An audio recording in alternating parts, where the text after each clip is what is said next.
Library field में रहने वाले हर व्यक्ति का एक सपना होता है कि उसका एक लाइब्रेरी हो, खुद का बनाया हुआ। मैं एक भारत के सबसे बेस्ट लाइब्रेरी के बारे में आज बात करने वाला हूँ। ये लाइब्रेरी, इसका नाम है अन्ना सेंटेनरी लाइब्रेरी, ठीक है। और ये इसका जो नाम है वो CN अन्नादुराई, तमिलनाडु के चीफ मिनिस्टर हुआ करते थे, उनके नाम पे लाइब्रेरी रखा गया है। और एशिया के लार्जेस्ट लाइब्रेरीज़ में से एक है, जो कि बिल्कुल ही मॉडर्न है। मॉडर्न लुक के साथ इसको बनाया गया था। इसका यहाँ पे इमेज देख सकते हो आप, छोटा सा यहाँ पे है, नंबर हटा देता हूँ। कितना खूबसूरत बनाया गया। इसके बारे में जब आप पढ़ोगे ना तब पता चलेगा, वाह यार। तो मैं पढ़ रहा था तो मैं सोचा आप लोगों को भी बताऊं इस लाइब्रेरी के बारे में। And picture you imagine once someone mention at the library, the building is made and environmentally responsive. सबसे ज़्यादा इंपॉर्टेंट है कि हम लोग आजकल पर्यावरण को ज़्यादा नुकसान ना हो ऐसे घर बनाने की कोशिश कर रहे हैं। तो ये इसका डिज़ाइन भी कुछ इसी तरीके से है। तो हम लोग जब घर भी बनवाएंगे भविष्य में, जो भी बनवाना चाहते हैं, सब लोग ही बनवाना चाहते हैं, तो आप अपना घर भी इस तरीके से बनवा सकते हो। लाइब्रेरी प्लस घर दोनों में काम आने वाला है। एंड यहाँ पे जो एम्प्लॉइज़ हैं वो भी रिसोर्सेज को बहुत ही इफ़िशेंटली यूज़ करते हैं हर चीज़ को। और इसका डिज़ाइन है 9 फ्लोर का है। ये लाइब्रेरी का ये लुक आप देख सकते हो, कितना बेहद खूबसूरत लग रहा है यार। एंड 9 फ्लोर का ये पूरा लाइब्रेरी है। और इसका पूरा टोटल एरिया है 30,950 स्क्वायर मीटर। और कैपेसिटी है 1.5 मिलियन बुक्स का। इतना ज़्यादा कैपेसिटी है, इतना ज़्यादा। सबसे बड़ी चीज़ इसमें 1200 लोग बैठ सकते हैं आराम से। And not including auditorium that separately seat 1280 people. और सिर्फ ये तो 1200 लोग ऐसे बैठ सकते हैं रीडिंग के लिए, और ऑडिटोरियम में करीब 1280 लोग बैठ सकते हैं। The project achieve the lead gold rating given by the Indian green council building council. तो लीड का जो गोल्ड रेटिंग होता है इसको मिला हुआ है। बहुत बड़ी चीज़ होती है, बहुत बड़ा सम्मान की बात होता है किसी भी बिल्डिंग को मिलना, और इसको ये मिला हुआ है। जब भी हम लोग इन्वायरमेंटल सस्टेनेबिलिटी की बात करेंगे तो लीड वर्ड का यूज़ करेंगे। अब देखो, इसमें हम लोग जितना डिस्कस करेंगे ना, तो आपके BLIS, MLIS, नेट JRF या जितने भी एग्ज़ाम्स होंगे उसमें भी ये हेल्प होगा। तो कई लोग इस वीडियोस को नहीं देखेंगे कि हमारे क्या काम आएगा, बट बिल्डिंग किस तरीके से होना चाहिए कई बार MLS में आपका क्वेश्चन पूछा जाता है, BLIS में पूछा जाता है, इंटरव्यूज़ में पूछा जाता है, और ये बहुत ज़्यादा मुद्दा बढ़ने वाला है। The building offers access to the people with disabilities. जो विकलांग लोग होते हैं, दिव्यांग लोग उनका बोला जाता है, उनके लिए भी बहुत ही ज़्यादा सुविधाएं इसमें की गई है। Features book written in Braille, talking books as well electronic and audio visual book. Braille लिपि की जो बुक होती है जिसको छू करके पढ़ा जा सकता है क्योंकि उन्हें दिखाई नहीं देता, और प्लस टॉकिंग बुक्स जो लोग सुन करके कर सकते हैं, और electronic audio visual media. Audio visual media किसके लिए? जो जिन लोगों को सुनाई नहीं देता उनके लिए है। तो ये डिसेबल पीपल के लिए भी काफ़ी अच्छा है। The different section in the library are the Braille section. एक अलग सेक्शन ही बना दिया ब्रेल सेक्शन को। उसके बाद जो स्पेशल चीज़ यार, जो चिल्ड्रंस सेक्शन, बच्चों के लिए अलग सेक्शन, पीरियडिकल सेक्शन है, तमिल बुक सेक्शन है, इंग्लिश बुक सेक्शन है। तो इस तरीके से इन्होंने डिवाइड किया हुआ है। Aside providing computers internet access, the building has own book reading section. तो इनके पास ये इंटरनेट प्रोवाइड करते हैं और कंप्यूटर प्रोवाइड करते हैं। इसके साथ ही ये लोग रीडिंग सेक्शन भी प्रोवाइड करते हैं। Reading room like section which allow you to bring your own copy of favourite novel and study and enjoy the tranquillity of the space. ये लोग सिर्फ इतना ही नहीं देते कि आप जाओ लाइब्रेरी में अपनी कापी किताब लेकर भी जा सकते हो, अपना नॉवल लेकर जाओ और आराम से बैठ कर पढ़ो। ये रूम सर्विस भी देते हैं, वहाँ से भी बुक ले सकते हो और अपना भी ले जा सकते हो। और ये स्मोकिंग प्रोहिबिटेड इन्वायरमेंट। हाँ, ये सबसे बड़ी चीज़ है कि लोग ये सिगरेट पी कर के पूरा दुर्गंध फैला रहा है, तो वहाँ पे नहीं अलाउड है। You won't be able to light up your pipe while reading. तो वहाँ पे आप अपना पाइप नहीं जला सकते सिगरेट का। ये देखो अंदर का लुक है ना, कितना बेहतरीन और खूबसूरत लग रहा है सब। इसका जब मैं इसके बारे में सर्च कर रहा था कि इन्वायरमेंटली सस्टेनेबल लाइब्रेरी कौन है, तो सबसे फर्स्ट पे ये आया इसका नाम। तो मैंने सोचा वेबसाइट विजिट करता हूँ। विजिट किया और पढ़ा इसके बारे में, सरप्राइज रह गया। तो मैं सोचा आपको बताता हूँ। The library is located in the well developed area the Kotturpuram, Chennai, amidst education and institutional building. तो जो लोग चेन्नई में हो उसको ज़रूर जा करके देखना, आप लकी होगे इस जगह पर विजिट करके, आपको अच्छा लगेगा। The shape and form of the building have been designed with optimized surface to the volume ratio in mind. As well as positive solution with increase the building sustainability. तो इस तरीके से इसको डिज़ाइन किया गया है कि जितना भी स्पेस हो उसको बहुत ही ज़्यादा यूज़ कर लिया गया हो, एकदम प्रॉपर तरीके से यूज़ किया गया हो, कोई भी जगह ऐसे बर्बाद नहीं किया गया। Reading areas which are facing north and east are located next to structurally glazed facets which provides abundance of day light. Day light भी इनको मिलता है, ठीक है। ये बहुत खूबसूरत है कि फिर उसका वो बचेगा, बिजली बचेगा, और नेचुरल डे लाइट रहेगा, उसका मज़ा ही कुछ और होता है। बल्ब से उतना उजाला नहीं हो पाता, कितना भी हम लोग बल्ब जला लें, लेकिन डे लाइट जहाँ पड़ता है वो अच्छा रहता है। The south west side of the building has thermal buffer zone of the service corps and 9 floor high atrium with the outward sloping glass wall which protect the building from heat again. देखो तमिलनाडु जो है ना वो सी के किनारे है, और इसमें जो इक्वेटर है उसके किनारे, तो गर्मी बहुत भयंकर होती है और सूर्य की रोशनी बहुत तेज़ पड़ती है, तो उससे बचाने के लिए इन्होंने ग्लासेस लगाई हुई हैं। ऐसा इतना ज़्यादा सोचा किस बंदे ने ना, कितना खूबसूरत। रूफ ओवर हैंग्स ये क्या है, pergolas and metal louvers are used to lower heat and glares. ये कुछ चीज़ें यूज़ की गई हैं, इसके बारे में मुझे ज़्यादा नहीं पता है, मैं सर्च करूँगा। मतलब ये भी ज़रूरी, ये जो चीज़ें हैं ये यूज़ की जाती हैं कि हीट को कम किया जा सके। यहाँ का ये देखो ऑडिटोरियम कितना खूबसूरत बनाया है, पूरा एकदम बढ़िया से। यहाँ पे in order to lower heat island effect the building the library terrace area are painted with the high albedo paints. ये इसका मैं अपने घर पे बोलता रह गया कि अपने घर पे पेंट लगा दो सफ़ेद, लेकिन नहीं, मुझे मना कर दिया गया। और मेरे घर में, जो मेरा घर है बिल्कुल 1 फ्लोर का है, और उस पर इतना भयंकर सूर्य की रोशनी पड़ती है, पूरा आग लग जाता है, पूरा घर में पूरा आग तप रहा होता है, लेकिन एल्बिडो पेंट नहीं लगाया, तो इन्होंने लगाया, इस बात की मुझे खुशी है।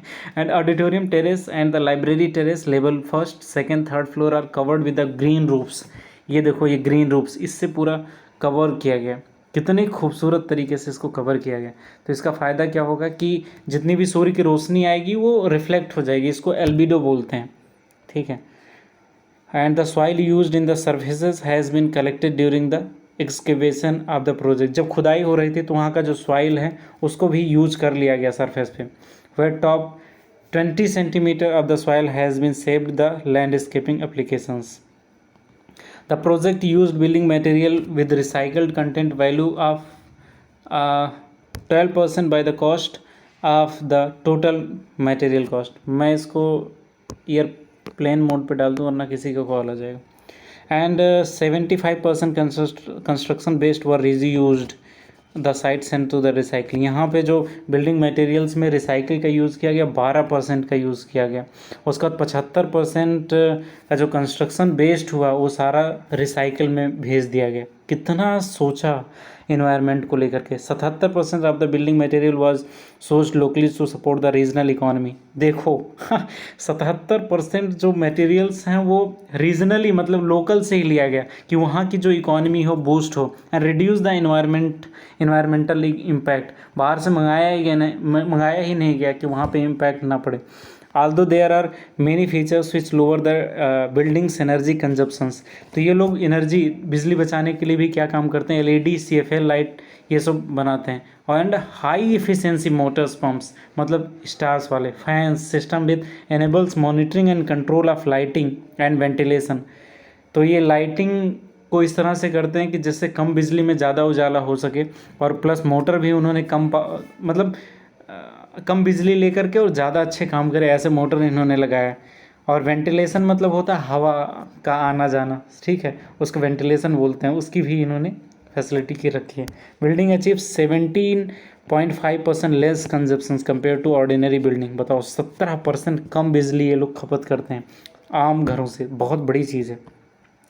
The library has rain water sums. Wow यार पूरा हर चीज़ इन लोगों ने सोचा है।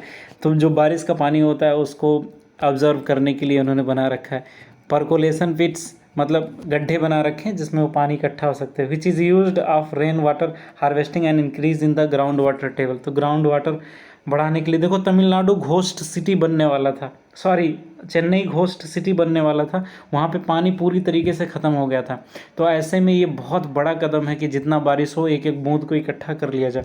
A collection well sand filter is provided to lower point of the site which helps to remove the sediments from storm runoff moving out the site। मतलब इन्होंने बालू से बना हुआ कुछ स्ट्रक्चर इस तरह से बनाया है कि पानी आराम से नीचे चला जाए और फिल्टर भी हो जाए। ठीक है, इस तरीके से इन्होंने किया हुआ।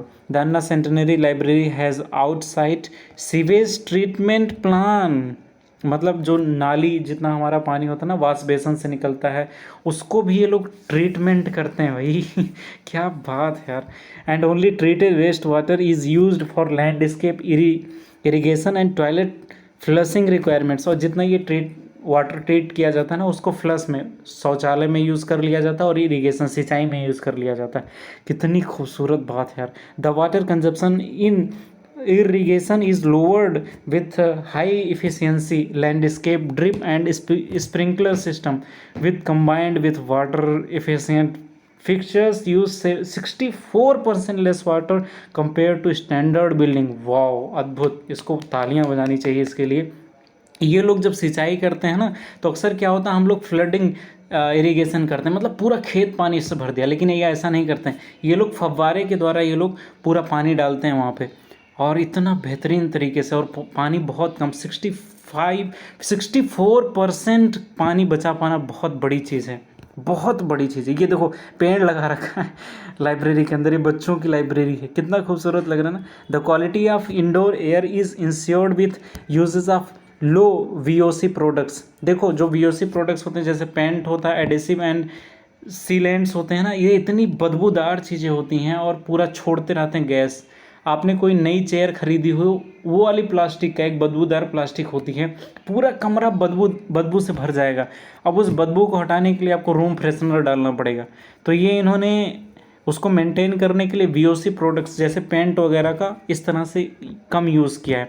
और CRI सर्टिफिकेट कारपेट बहुत बदबूदार होते हैं, तो इन्होंने CRI सर्टिफाइड कारपेट का यूज़ किया। MDF and plywood free from urea formaldehyde resins are used in the building. तो MDF and plywood free from urea and formaldehyde, तो ऐसा उन्होंने प्लाईवुड यूज़ किया जहाँ पे फॉर्मेल्डिहाइड और रेजिन्स का यूज़ नहीं किया गया है। And only eco friendly housekeeping chemicals are allowed, only eco friendly chemicals इन्होंने यूज़ किया inside the building premises. And chemical rooms inside the building are provided with the deck to deck partitions and negative differentiation pressure of 5 PAS is maintained। तो जो room को भी इन्होंने divide करने की चीज़ों का यूज़ किया है, उसमें भी इन्होंने एनवायरनमेंट का काफ़ी ज़्यादा ख्याल रखा।